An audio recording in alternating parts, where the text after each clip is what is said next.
अस्सलाम वालेकुम बच्चों, आज सिफ्त के इकसाम के बारे में जानते हैं। सिफ्त की 4 इकसाम हैं: सिफ्त ज़ाती, सिफ्त निस्बती, सिफ्त अददी या सिफ्त मिक़दारी।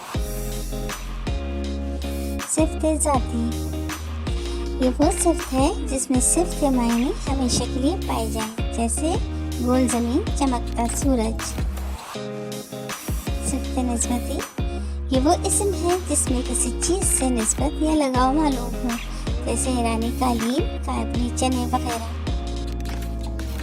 सिफ्त अददी ये वो इस्म है जिससे किसी इस्म की तादाद ज़ाहिर हो, जैसे 5 लड़के, 2 कुर्सियाँ वगैरह। सिफ्त मिक़दारी ये सिर्फ किसी चीज़ की मिक़दार को ज़ाहिर करता है, जैसे बहुत सा, थोड़ा, इस कदर वगैरह। मेरे चैनल को लाइक एंड सब्सक्राइब ज़रूर कीजिएगा।